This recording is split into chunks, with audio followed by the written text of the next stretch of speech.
தேசிய நெஞ்சங்களே, தமிழ் சொந்தங்களே, ஒரு நண்பர் என்கிட்ட வந்தார். அண்ணே, நீங்கள் திமுகவானே, காங்கிரஸானே, இல்லை திமுக காங்கிரஸானே, இல்லை தாவேக்கா காங்கிரஸானே, இல்லை அதிமுக காங்கிரஸானே, என்னடா இது காங்கிரஸுக்கு வந்த சோதனை, ஏன்டா எங்களை வந்து இப்படியெல்லாம் பேசுகிறீங்க அப்படின்னு நான் ஒரு கேள்வி கேட்டேன். அண்ணே, அப்புறம் என்னண்ணே, சத்தியமூர்த்தி பவன் மாநில தலைவர், அது இல்லாமல் பார்த்தீங்கன்னா ஒவ்வொரு மாவட்ட பாடிகள் எல்லாமே தானே இருக்கிறீங்க, ஆனால் முடிவு யாருன்னு எடுக்கிறது அப்படின்னாங்க. முடிவு ஏஐசிசி எடுக்கும். ஏஐசிசி யாருன்னு கேட்டு முடிவு எடுக்குது, திமுக கேட்டு முடிவு எடுக்கும். அப்போ யாருன்னு உங்களுக்கு ஓனரு, எங்களுக்கு அறிவாலயம் தான்ப்பா ஓனரு அப்படின்னு சொல்லிகிட்டு இருந்தோம். அப்படியா? அப்போ இங்கே இருக்கக்கூடிய மாவட்ட தலைவர்கள், இங்கே இருக்கக்கூடிய தலைமைக்கிட்ட போய் நிற்கிறதுனா யார்கிட்ட நிற்கிறாங்க? அமைச்சர்கிட்ட நிற்கிறாங்க. அப்புறம் இவங்க மாவட்ட தலைவர் யாரை கம்பேரிசன் பண்ணிக்கிறாங்க? அதுக்குரிய மாவட்ட செயலாளர்கள் கம்பேரிசன் பண்ணிக்கிறாங்க. அப்புறம் இப்படியே உருட்டிக்கிட்டு இருந்தீங்கன்னா என்ன பண்ண முடியும்?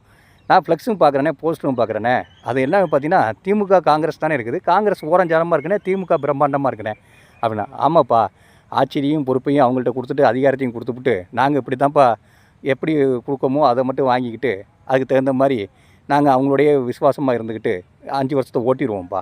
அப்படியானே? அப்போ நீங்கள் என்றைக்குமே ஆட்சிக்கு வர மாட்டீங்களாண்ணே?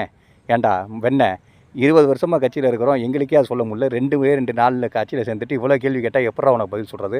ஆமாண்ணே, திருச்சி அண்ணன் வேலுச்சாமி அண்ணன்லாம் சிறப்பாக தானே பேசுகிறாரு, ஏன்னா அவரெல்லாம் முன்னேற முடியல அப்படின்னு கேட்டான் ஒருத்தன். நான் தான் சொன்னேன், அவர் காங்கிரஸ் பேரியக்கத்திலேயே தொடர்ச்சியாக இருக்கிறாரு, அந்த கருத்தியல் தெரியும், சிந்தனை தெரியும், தலைவர்களோட பயணப்பட்டிருக்காரு.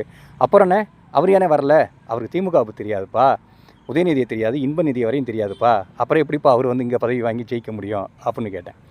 அப்புறம் இப்படி தானே அங்கே போயிட்டுருக்குது காங்கிரஸுடைய நிலைமை. காங்கிரஸ் எப்போங்க முடிவெடுக்கும்? ஏஐசிசி முடிவெடுக்குங்கிறாங்க.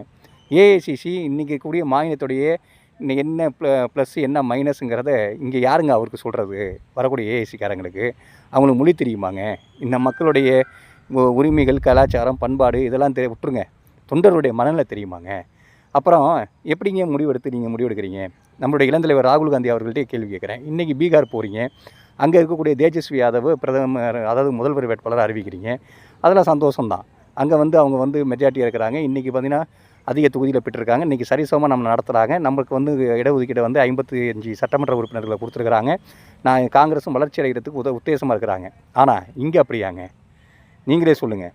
நீங்கள் ஸ்வீட் வாங்கி கொடுக்கலாம், நீங்கள் சைக்கிளில் போகலாங்கலாம், எப்போ அறுசுவை உணவு இருந்தலான்னு சாப்பிட்லாம். இது கொள்கை சார்ந்த கூட்டணி இல்லை, நட்பு சார்ந்த கூட்டணி, இரத்த பந்தம் இல்லை, ஆனால் இது உறவு கூட்டணி, என்னென்னோ தமிழில் அடுக்க முடியலாம், இப்போ அடுக்கலாம். ஆனால் கட்சி எப்போங்க வளரும்? கட்சி எப்போ முன்னேற்றம் அடையும்? கட்சி வளர்கிறதுக்கான வாய்ப்புகள் வரும்போதெல்லாம் அப்படி தட்டி கழிச்சிட்டா கட்சி எந்த காலகட்டங்களில் தான் வளரும்? நீங்கள் வந்து இந்தியா முழுவதும் நடைபயணம் போகிறீங்க, இந்தியா முழுவதும் பார்த்தீங்கன்னா சுற்றுப்பயணம் போகிறீங்க, இந்தியாவுடைய மக்கள் பிரச்சனைகளையும் சரி, மொழி சார்ந்த பிரச்சனையும் சரி, இனம் சார்ந்த பிரச்சனைகளும் சரி, ஜாதிய வன்மங்களுக்கு இறங்கி